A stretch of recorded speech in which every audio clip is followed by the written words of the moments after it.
શ્રી રામચરિતમાનસ બાલકાંડ।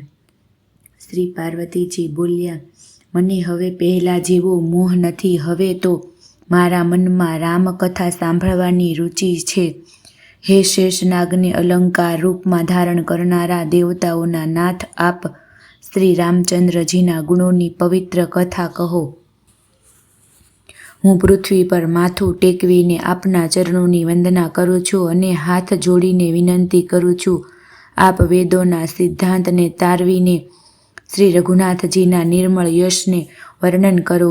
જો કે સ્ત્રી હોવાને કારણે હું તો તે સાંભળવાની અધિકારી નથી, તો પણ હું મન, વચન અને કર્મથી આપની દાસી છું। સંત લોકો જ્યાં આર્ત અધિકારી પામે છે, ત્યાં ગૂઢ તત્વ પણ તેનાથી નથી છુપાવતા।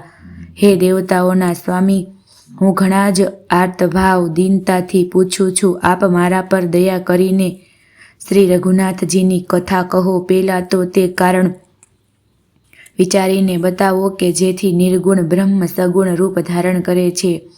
વળી હે પ્રભુ, શ્રી રામચંદ્રજીના અવતાર જન્મની કથા કહો તથા તેમનું ઉદાર બાળ ચરિત્ર કહો। વળી જે રીતે તેમણે જાનકીજી સાથે વિવાહ કર્યા તે કથા કહો, અને પછી એ બતાવો કે તેમણે જે રાજ્યને છોડ્યું તો કયા દોષથી। હે નાથ, પછી તેમણે વનમાં રહીને જે અપાર ચરિત્રો કર્યા તથા જે રીતે રાવણને માર્યો તે કહો। હે સુખ સ્વરૂપ શંકર, વળી આપ તે બધી લીલાઓને કહો જે તેમણે રાજ્ય સિંહાસન પર આરૂઢ થઈને કરી હતી। હે કૃપાધામ, પછી તે અદ્ભુત ચરિત્ર કહો જે શ્રી રામચંદ્રજીએ કર્યું। તે રઘુકુળ શિરોમણી પ્રજા સહિત કેવી રીતે પોતાના ધામમાં ગયા। હે પ્રભુ, પછી આપ તે તત્વને સમજાવીને કહો જેની અનુમતિમાં જ્ઞાની મુનિગણ સદાય મગ્ન રહે છે, અને પછી ભક્તિ, જ્ઞાન, વિજ્ઞાન અને વૈરાગ્યનું વિભાગ સહિત વર્ણન કરો। આ સિવાય શ્રી રામચંદ્રજીના બીજા પણ જે અનેક રહસ્ય ગુપ્ત ભાવો અથવા ચરિત્રો છે તે કહો। હે નાથ, આપનું જ્ઞાન અત્યંત નિર્મળ છે। હે પ્રભુ, જે વાત મેં ના પણ પૂછી હોય, હે દયાળુ, તેને પણ આપ છુપાવી ન રાખશો। વેદોએ આપને ત્રણેય લોકોના ગુરુ કહ્યા છે, બીજા પામર જીવો અને રહસ્યને શું જાણે। પાર્વતીજીના સહજ, સુંદર અને કપટરહિત સરળ પ્રશ્નો સાંભળીને શિવજીના મનને ખૂબ ગમ્યા। શ્રી મહાદેવજીના હૃદયમાં બધા રામચરિત્ર આવી ગયા। પ્રેમના કારણે તેમનું શરીર પુલકિત થઈ ગયું અને નેત્રોમાં જળ ભરાઈ આવ્યું। શ્રી રઘુનાથજીનું રૂપ તેમના હૃદયમાં આવી ગયું, જેથી સ્વયં પરમાનંદ સ્વરૂપ શિવજીએ પણ અપાર સુખ મેળવ્યું। શિવજીએ બે ઘડી ધ્યાન રસ આનંદમાં ડૂબી ગયા। પછી તેમણે મનને બહાર કાઢ્યું અને તે વખતે પ્રસન્ન થઈને શ્રી રઘુનાથજીનું ચરિત્ર વર્ણવા લાગ્યા। જેને જાણ્યા વિના જૂઠું પણ સત્ય જણાય છે, જેમ વગર ઓળખે દોરડામાં સર્પનો ભ્રમ થઈ જાય છે, અને જેને જાણી લીધા પછી જગતનો એવી રીતે લોપ થઈ જાય છે, જેમ જાગ્યા પછી સ્વપ્ન ભ્રમ જતો રહે છે। હું એ જ શ્રી રામચંદ્રજીના બાળ રૂપની વંદના કરું છું, જેમનું નામ જપવાથી બધી સિદ્ધિઓ સહજ સરળતાથી પ્રાપ્ત થઈ જાય છે। મંગલના ધામ, અમંગલને હરનારા અને શ્રી દશરથજીના આંગણામાં રમનારા તે બાળ રૂપ શ્રી રામચંદ્રજી, મારા પર કૃપા કરો। ત્રિપુરાસુરનો વધ કરનારા શિવજી શ્રી રામચંદ્રજીને પ્રણામ કરીને આનંદથી ભરપૂર અમૃત સમાન વાણી બોલ્યા, હે ગિરિરાજ કુમારી પાર્વતી, તમે ધન્ય છો, ધન્ય છો। તમારા જેવું કોઈ ઉપકારી નથી, કારણ કે તમે જે શ્રી રઘુનાથજીની કથાનો પ્રસંગ પૂછ્યો છે, જે કથા સમસ્ત લોકોને માટે જગતને પવિત્ર કરનાર ગંગાજી સમાન છે। તમે જગતના કલ્યાણને માટે જ પ્રશ્ન પૂછ્યા છે। તમે શ્રી રઘુનાથજીના ચરણોમાં સ્નેહ રાખનાર છો।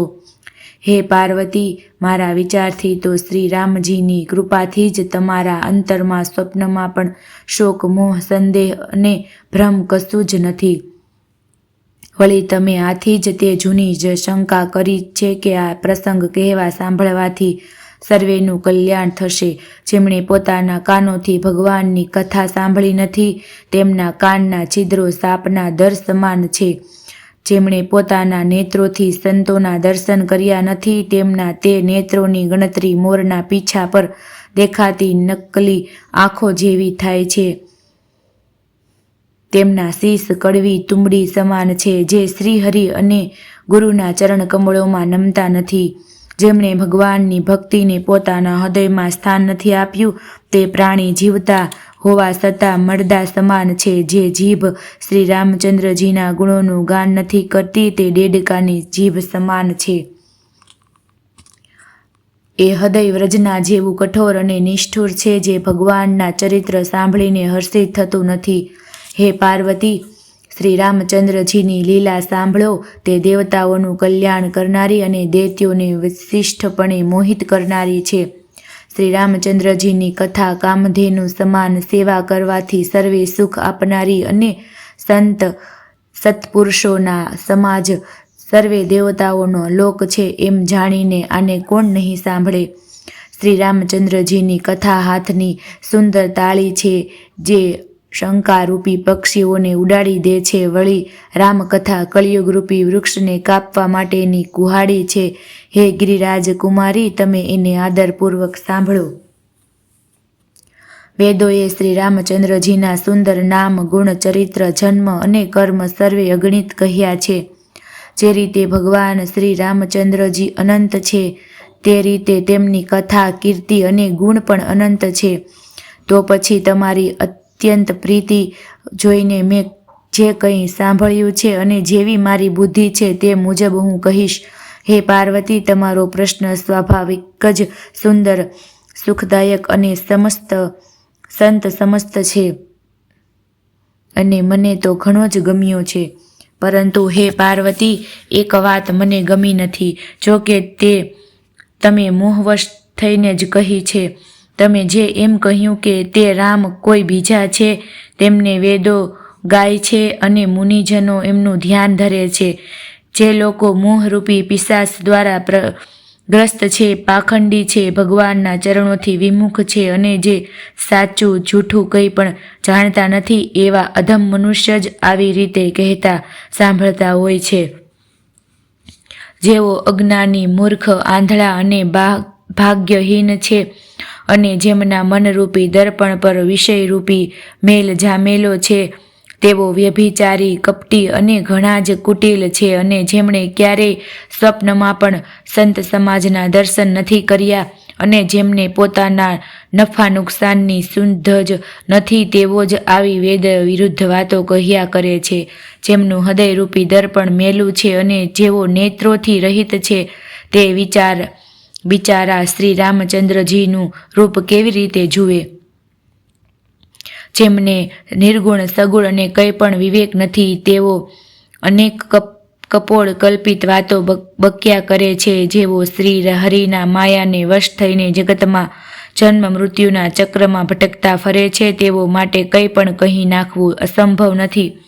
જેમને વાયુનો રોગ, સંપાત, ઉન્માદ આદિ થઈ ગયો હોય, તેઓ ભૂતને વશ થઈ ગયા છે અને જેઓ નશામાં ચૂર છે, તેવા લોકો વિચારીને વચન નથી બોલતા. જેમણે મહામોહરૂપી મંદિરા પીધેલી હોય, તેમના કહ્યા પર કાન આપવા ન જોઈએ, ધ્યાન ન આપવું જોઈએ.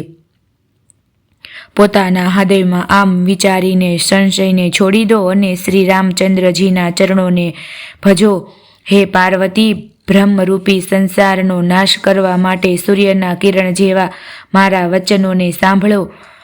સગુણ અને નિર્ગુણમાં કંઈ ભેદ નથી. મુનિ, પુરાણ, પંડિત અને વેદ સર્વે એવું કહે છે કે નિર્ગુણ, અરૂપ, નિરાકાર, અલખ, અવ્યક્ત અને અજન્મા છે. તે જ ભક્તોના પ્રેમવશ સગુણ થઈ જાય છે. જે નિર્ગુણ છે તે જ સગુણ છે. કેવી રીતે છે? જેમ જળ અને કરામાં ભેદ નથી, બંને જળ જ છે, તેવા જ નિર્ગુણ અને સગુણ એક જ છે. જેમનું નામ ભ્રમરૂપી અંધકારને ટાળવા માટે સૂર્ય છે, તેમના માટે મોહનો પ્રસંગ પણ કેમ કહી શકાય? તેમને મોહ કેવી રીતે થઈ શકે?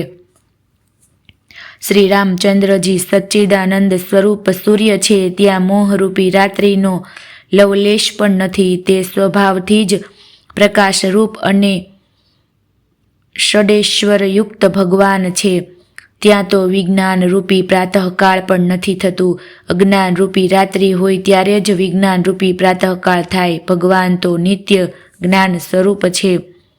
હર્ષ, શોક, જ્ઞાન, અજ્ઞાન, અહંતા અને અભિમાન આ સર્વે જીવના ધર્મ છે. શ્રી રામચંદ્રજી તો વ્યાપક બ્રહ્મ પરમાનંદ સ્વરૂપ પરાત્પર પ્રભુ અને પુરાણ પુરુષ છે. આ વાતને આખું જગત જાણે છે.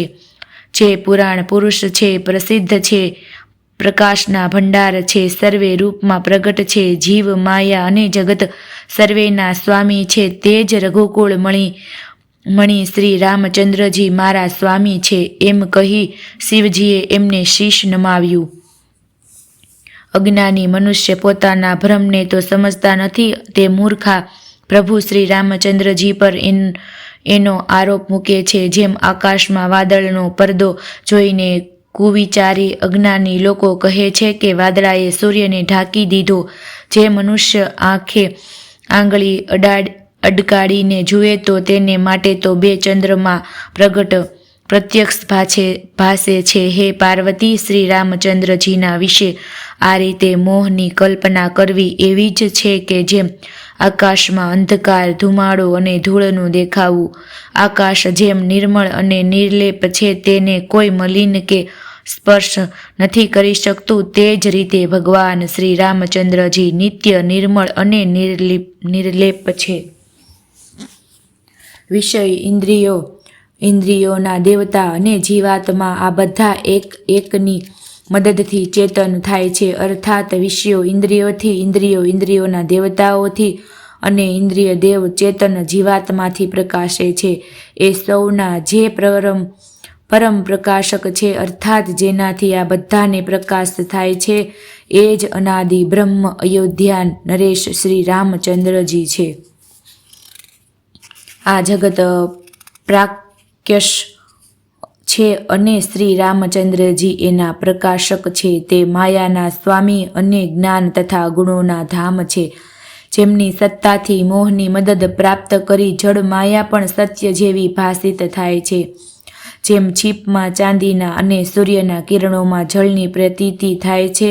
જોકે આ પ્રતીતિ ત્રણેય કાળમાં ખોટી છે, તો પણ આ ભ્રમને કોઈ દૂર નથી કરી શકતું. આ રીતે આ સંસાર ભગવાનની આશ્રિત છે. જો કે એ અસત્ય છે તો પણ દુઃખ તો આપે જ છે. જે રીતે સ્વપ્નમાં કોઈ માથું કાપી લે તો જાગ્યા વિના તે દુઃખ દૂર નથી થતું.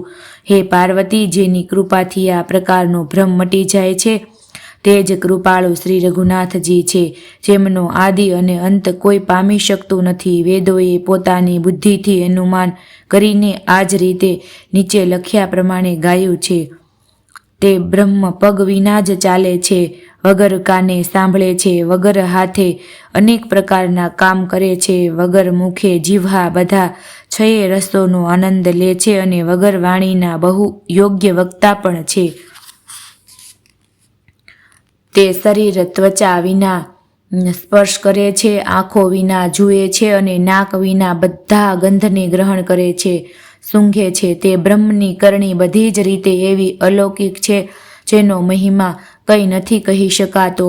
જેમના વેદો અને પંડિતો આ રીતે વર્ણન કરે છે અને મુનિઓ તેમનું ધ્યાન ધરે છે, એ જ ભગવાને ભક્તોના હિત માટે દશરથ નંદન અયોધ્યાના સ્વામી શ્રી રામજી રૂપે અવતાર લીધો છે.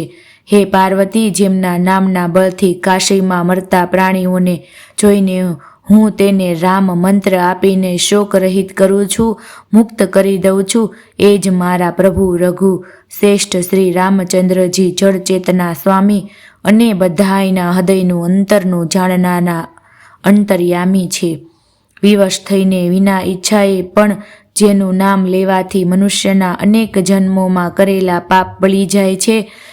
વળી જે મનુષ્ય આદરપૂર્વક તેમનું સ્મરણ કરે તે તો સંસાર રૂપી દુસ્તર સમુદ્રને ગાયની ખરીથી બનેલા ખાડાને તરે તેમ અર્થાત વિના કોઈ પરિશ્રમે પાર કરી જાય છે. હે પાર્વતી, એ જ પરમાત્મા શ્રી રામચંદ્રજી છે. તેમના ભ્રમ જોવામાં આવે છે. તમારું આવું કહેવું અત્યંત અનુચિત છે. આ પ્રકારનો સંશય મનમાં લાવતા જ મનુષ્યના જ્ઞાન, વૈરાગ્ય વગેરે બધા સદગુણોનો નાશ થઈ જાય છે. શિવના બ્રહ્મનાશક વચનોને સાંભળીને પાર્વતીજીના સર્વે કુતર્કોની રચના ટળી ગઈ. શ્રી રઘુનાથજીના ચરણોમાં તેમને પ્રેમ અને વિશ્વાસ થઈ ગયો અને કઠિન અશક્યતાઓ જેને થવું અસંભવ ન હોય તેવી મિથ્યા કલ્પના જતી રહી.